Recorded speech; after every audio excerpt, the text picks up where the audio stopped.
Ladies and gentlemen, welcome to London Heathrow's Terminal 5. Oi, hoje a gente começa o Amazônia Sem Lei direto da Escócia. Welcome to COP. Welcome to Glasgow.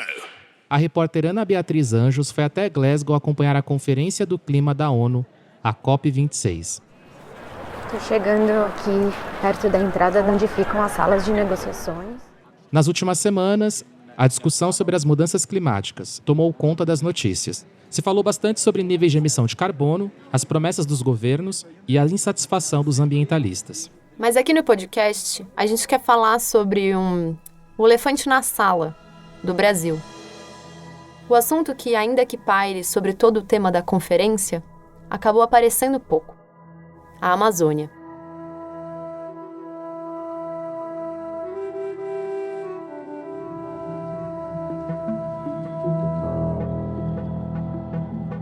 Esse é o 5º episódio do Amazônia Sem Lei. Nessa série, a gente mergulha em investigações feitas pela equipe de repórteres da agência pública.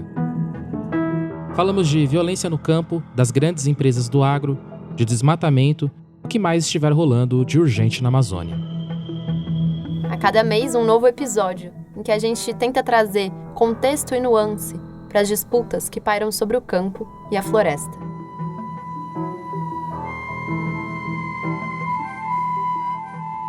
Eu sou o Ricardo Terto. Eu sou a Clarissa Levi. O começo desse mês de novembro lá em Glasgow foi frio. A cidade escocesa recebeu com dias encobertos os delegados, ambientalistas e indígenas que foram discutir os rumos do planeta na COP. Fora dos pavilhões da mega estrutura montada pela Organização das Nações Unidas, a média de temperatura não passava dos 10 graus. Às vezes, com uma chuva fininha, gelada caindo. The next stop is for Queen Street Station for George Square. Durante 11 dias, a repórter Ana Beatriz Anjos vestiu gorro, casaco e luvas, pegou um trem até a conferência e passou horas rodando pelos pavilhões da COP. Lá, ouviu lideranças indígenas de vários continentes, acompanhou os debates das organizações da sociedade civil e pôde observar de perto a presença do governo brasileiro. As pessoas ali estavam muito preocupadas com a Amazônia. Essa é a Ana, a nossa repórter que foi para Glasgow.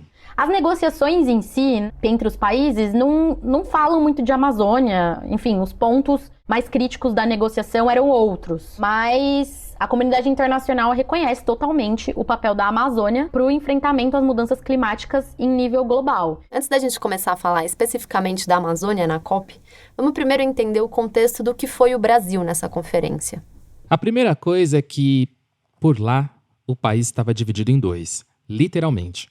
O Brasil era o único país que tinha 2 pavilhões, um para o governo e outro para a sociedade civil, em estandes separados. Essa coisa de 2 Brasis na Conferência do Clima surgiu depois da posse do governo Bolsonaro.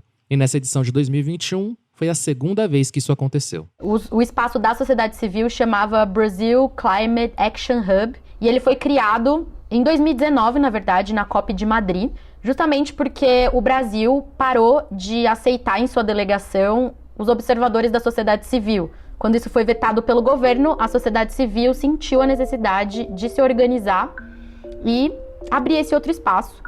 Em 2021, embora a delegação do governo brasileiro tenha sido a maior, levando 479 pessoas, mais gente até do que a delegação do Reino Unido, o anfitrião do evento, a diplomacia brasileira não incluiu no grupo oficial nenhuma ONG, ambientalista, pesquisador, organização indígena ou movimento social. As lideranças comunitárias e os cientistas precisaram ir por conta própria e montaram um outro stand. Quando a Ana estava lá na COP, ela me mandou uma mensagem comentando sobre essa divisão muito clara da presença do Brasil. Tem o espaço do governo federal, onde eles estão apresentando os tais cases lá. E aí tem também o Brasil Hub, com visão crítica ao governo. E eu pedi para ela rodar por esses 2 estandes para contar pra gente. Bom, Clary, eu tô aqui na frente do stand do governo do Brasil agora. Tem um painel bem grande, uma parede coberta por plantas, com o logo do Brasil, também com o logo do Ministério do Meio Ambiente e também das 2 outras patrocinadoras desse stand, que são a CNA Confederação Nacional da Agricultura e Pecuária, e a CNI, Confederação Nacional da Indústria. Inclusive, os logos dessas confederações são os que estão na parte mais alta aqui dessa parede que é recoberta por plantas. Na delegação do governo, além de membros dos ministérios, governadores e políticos da base, foram junto ao menos 57 empresários, representantes de associações corporativas ligados à indústria e ao agronegócio. O estande tinha uma programação cheia, com painéis que abordavam desde a presença militar na Amazônia até políticas de pecuária sustentável ou transição energética.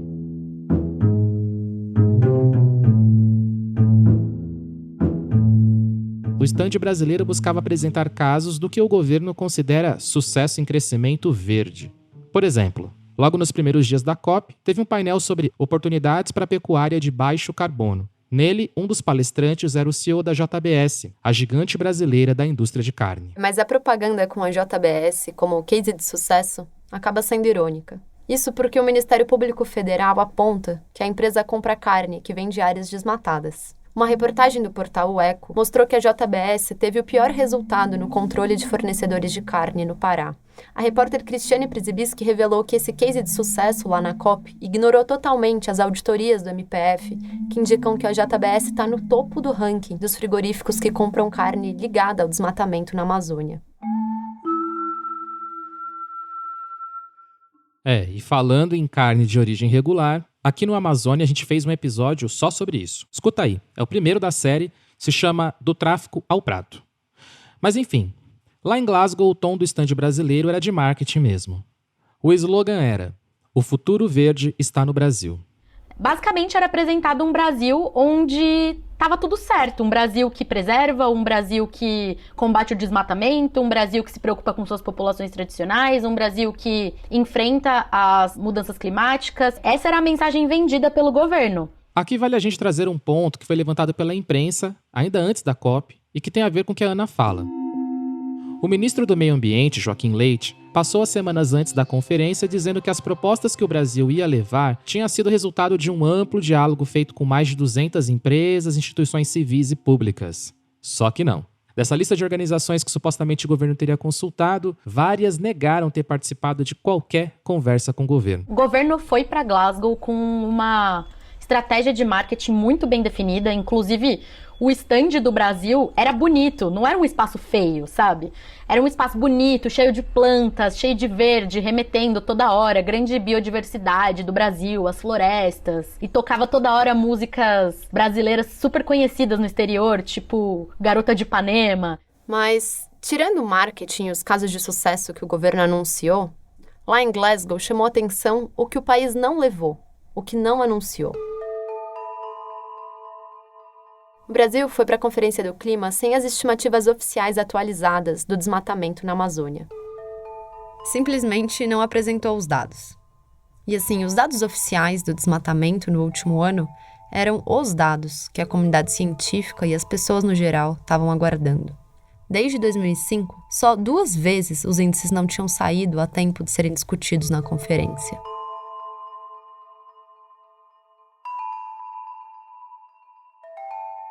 Todo ano, o INPE, o Instituto de Pesquisas Espaciais, faz um relatório sobre a taxa de desmatamento da floresta primária. Geralmente, o documento técnico é preparado pelos pesquisadores que analisam as imagens de satélite, encaminhado para o diretor do Instituto e, então, enviado para o governo federal. Aí, em tese, o presidente se organiza com a sua equipe, ministros e tal, e divulga os índices. O relatório geralmente fica pronto em meados de setembro, outubro. Nos últimos anos, pelo menos, esse tinha sido o cronograma. Mas, agora, em 2021, até a segunda quinzena de novembro, os números do desmatamento não tinham sido divulgados. Esse levantamento, que mede a quantidade de floresta perdida, é feito por imagens de satélite, no âmbito do Projeto de Monitoramento do Desmatamento na Amazônia Legal, conhecido por PRODES. Para você entender, os dados do PRODES servem para nortear pesquisas e, em tese, para embasar as políticas públicas, porque o levantamento mostra, por exemplo, em quais áreas o desmatamento foi maior, quais locais estão mais ameaçados ou correm mais risco de pegar fogo. E claro, a falta desses dados do PRODES na COP chamou atenção. Em uma coletiva de imprensa que a Ana gravou pra gente, um repórter pergunta sobre os números de 2021. Eu não recebi, eu não tenho informação. Nos últimos dias eu estou concentrado aqui nas negociações, eu não vi se saiu ou não saiu ainda os dados. Pois então, Joaquim Leite respondeu que não sabia dizer sobre os números do PRODES, no dia 11 de novembro, quando aconteceu essa coletiva gravada lá em Glasgow. Até então, não havia outras informações oficiais. Ninguém do setor do PRODES no INPE havia dito, por exemplo, que o relatório estava atrasado, ou se já estava na mão do governo. A COP acabou com todo mundo no escuro em relação aos dados.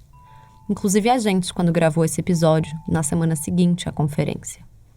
Quando a gente estava produzindo aqui o Amazônia, eu fui atrás de fontes no INPE para tentar entender o porquê desse apagão nas taxas de desmatamento. O pesquisador que a gente consultou, que pediu para ficar em sigilo, afirmou que o relatório desse ano está pronto desde meados de outubro e foi encaminhado para a direção do Instituto. Segundo essa fonte, o documento teria sido colocado em sigilo no sistema interno do INPE e só pode ser acessado pelo diretor. Eu conversei com as fontes do INPE entre o dia 15 e 17 de novembro. Mas ali no dia seguinte, no dia 18 de novembro, que foi 5 dias depois da COP, os dados enfim apareceram. O país bate novo recorde de desmatamento da Amazônia. O governo federal divulgou hoje um crescimento de quase 22% da taxa oficial anual de desmatamento da Amazônia legal. Os dados são do PRODES, o Sistema de Monitoramento do Desmatamento por Satélite do INPE. O desmatamento não para. Atingiu 13.235 quilômetros quadrados da Amazônia Legal no período de agosto de 2020 a julho deste ano. A área desmatada equivale a quase 9 vezes a cidade de São Paulo e a 11 vezes a do Rio de Janeiro. As taxas de desmatamento saíram 5 dias depois do final da conferência e 1 dia depois dos funcionários do INPE publicarem um texto em que sugeriam que o governo estaria escondendo os números junto com a direção do Instituto. O documento com os dados do desmatamento divulgados hoje foi produzido pelo INPE em 27 de outubro e desde essa data já estava disponível para divulgação. O Jornal Nacional apurou que o Ministério da Ciência e Tecnologia recebeu no mesmo dia esse relatório. O ministro do Meio Ambiente alegou que só soube hoje. Eu tive contato com o dado hoje. E além disso tudo, um outro dado chama atenção. No último ano, o desmatamento aumentou até dentro das unidades de conservação federais. Foram mais de 1.300 quilômetros quadrados de floresta destruída dentro dessas áreas. Na coletiva, do ministro do Meio Ambiente, acho que do ministro da Segurança, isso a gente ouve desde 2019, assim que os dados acachapantes são divulgados, agora nós vamos fazer a fiscalização, agora eu vou destinar orçamento, agora nós vamos pegar pesado, mas é só uma retórica. Esse é o Antônio Oviedo, do Instituto Socioambiental, o ISA. Depois que, enfim, os dados saíram, a nossa repórter, a Ana Beatriz, foi conversar com ele. Apesar de ser um dado estarrecedor, triste, mas ele não é uma novidade. Eu acho que ele revela a incompetência desse governo na política ambiental. Ele mostra o que é desarticular a fiscalização, o que é não cobrar multas, o que é favorecer o crime ambiental a partir de propostas legislativas que enfraquecem a proteção, que flexibilizam. O ministro do Meio Ambiente, inclusive, foi lá para a conferência e fez discursos como se nada tivesse acontecendo, como se o governo simplesmente não soubesse do tamanho do estrago que ele mesmo provoca na Amazônia. Mas é isso. O Brasil governamental não levou os dados atualizados sobre a Amazônia, apesar de ter levado uma porção de vídeos, cases de sucesso sobre a floresta. Agora, já o Brasil não governamental, o que não foi no comboio oficial, levou sim dados sobre a floresta. Durante a conferência, um grupo de mais de 200 cientistas lançou o Painel Científico da Amazônia, um relatório que faz uma avaliação sem precedentes sobre a bacia amazônica, juntando pesquisadores de vários países. E a conclusão dessa compilação de estudos científicos foi um grande alerta vermelho piscando sobre a floresta. Segundo os cientistas, a Amazônia pode atingir o ponto de não retorno se o desmatamento não parar imediatamente. Com o desmatamento nesse ritmo, a floresta está perto de chegar a um ponto a partir do qual ela não vai mais conseguir se recuperar da degradação, comprometendo a biodiversidade, os regimes de chuva do continente e, claro, o clima. A recomendação do relatório é que os países amazônicos promovam uma política de desmatamento zero, uma moratória imediata na Amazônia. E para a gente ter um contexto aqui, ao longo do tempo, a maior parte do desmatamento amazônico aconteceu no Brasil. A gente perdeu 457 mil quilômetros quadrados de floresta até o ano passado. Isso aí é uma área maior do que todo o território da Alemanha, da Noruega. De acordo com o relatório, cerca de 17% dessa floresta perdida aí virou lavoura ou pasto. E outros 17% foram degradados e estão lá, à deriva. E aqui é bom a gente lembrar que esses números são relativos às pesquisas feitas até o ano passado. Ainda não haviam saído os dados desse ano, que alteram, para pior, essa conta. E bom, a questão é que o desmatamento está diretamente ligado às emissões de carbono. Se na COP o assunto era diminuir emissões de gases estufa, para o Brasil isso significa necessariamente diminuir a degradação da Amazônia. Não tem como alcançar a neutralidade de carbono sem enfrentar o desmatamento das florestas tropicais. Isso é um consenso no mundo, foi um consenso na COP. Então a gente foi conversar com uma pesquisadora que estuda especificamente Amazônia e mudanças climáticas, relacionando as duas coisas. É a Luciana Gatti, do INPE, que publicou em julho desse ano um estudo na revista Nature, que trouxe uma informação nova bem importante. A pesquisa, que durou mais de 9 anos para ser concluída, aponta que, se antes a floresta funcionava como um sumidouro de carbono, agora já existem partes da Amazônia que emitem mais CO2 do que a floresta consegue absorver. Esse estudo foi realizado com medidas em 4 localidades na Amazônia, formando próximo de Santarém, Alta Floresta no Mato Grosso, de Rio Branco, ali no Acre, e lá em cima entre Tefé e Tabatinga. Gatti observou que as áreas mais devastadas são as áreas que emitem mais CO2 na atmosfera. E aí entra o X da questão. A floresta não dá conta de absorver as emissões dessas áreas devastadas. Então aí nós temos uma correlação entre desmatamento, perda de chuva, aumento de temperatura, aumento de emissão de CO2 e perda de capacidade de absorver carbono. Cada ano que passa, a situação fica pior. Até dezembro de 2018, quando os dados foram colhidos, a região nordeste da Amazônia ficou sem 1/3 da quantidade habitual de chuvas nos meses de agosto, setembro e outubro. Lá, a temperatura média aumentou quase 2 graus Celsius. Já no sudeste da Amazônia, que está ainda mais devastado, o aumento de temperatura foi de 2,5 graus.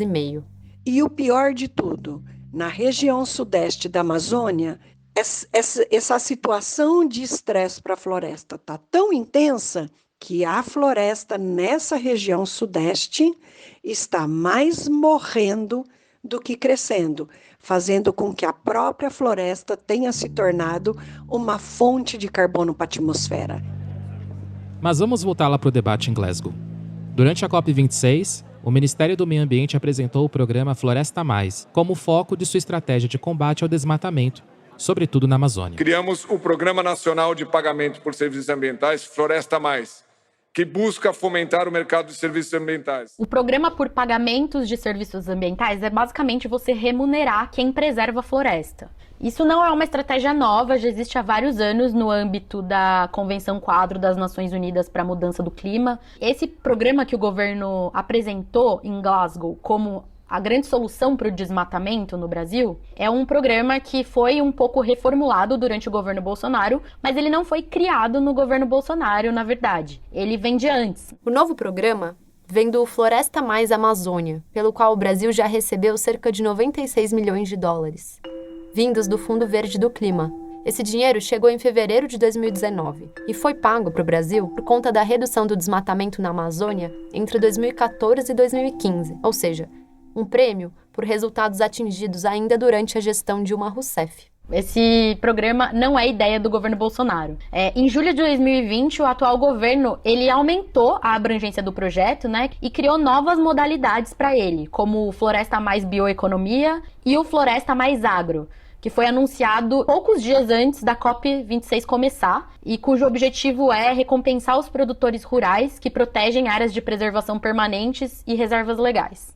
Só que especialistas ouvidos pela ANA durante a conferência questionam o peso dado pelo governo ao programa. Isso porque ele foca na recompensa a quem não degrada a floresta, mas deixa de lado os mecanismos de punição contra quem pratica os crimes ambientais. Não é baseado em nada do que a gente conhece de ciência sobre aquilo. Esse é o engenheiro florestal Tasso Azevedo, coordenador do Sistema de Estimativas de Emissões de Gases de Efeito Estufa e do MAP Biomas, do Observatório do Clima. Por exemplo, fazer cumprir a lei. A questão do ordenamento territorial, que significa que as principais medidas são criação, manutenção de unidades de conservação e reconhecimento dos territórios indígenas e quilombolas, eles passam em branco. Não tem como você fazer um plano de combate ao desmatamento se a ciência do combate ao desmatamento você simplesmente ignora.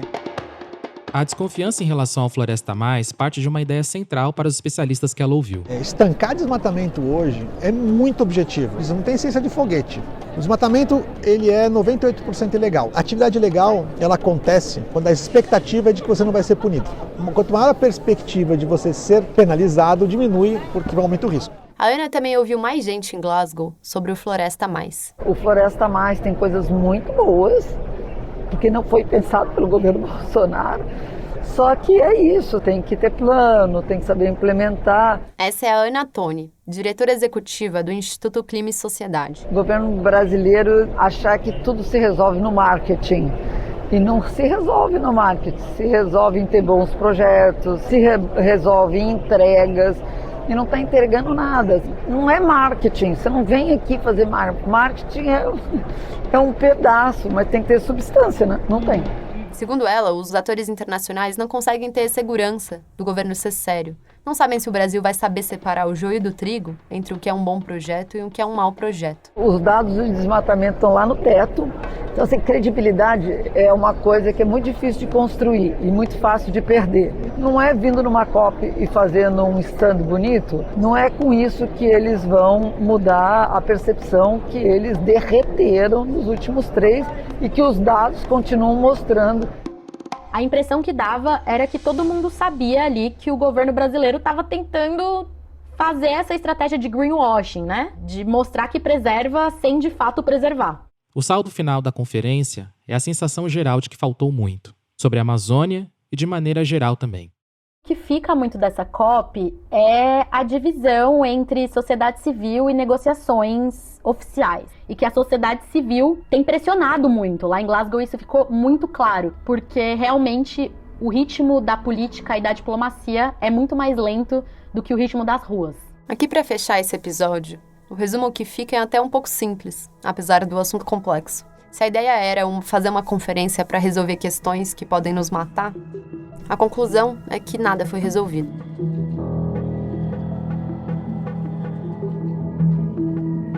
Esse foi o 5º episódio do Amazônia Sem Lei. Mês que vem a gente está de volta. E, passado o grande evento global, a gente retorna também para o nosso formato original. Vamos mergulhar fundo em alguma investigação de fôlego feita em campo pelos repórteres da Pública. A gente te espera por aqui. E também te convida para acessar o nosso site, apublica.org, e conhecer outras investigações da nossa equipe. Há mais de 10 anos denunciamos violações de direitos humanos e conflitos socioambientais, sempre junto da perspectiva dos povos do campo, das águas e da floresta. O Amazônia Sem Lei é uma série da Agência Pública. A produção, roteiro e montagem são de Clarissa Levi, que apresenta também o podcast aqui comigo. Eu sou Ricardo Terto. A finalização de som quem faz é o Vitor Coroa, e a coordenação geral do projeto é de Thiago Domenici. Nesse episódio, usamos áudios da TV Cultura, CNN, TV Globo, SBT e UOL. Muito obrigado.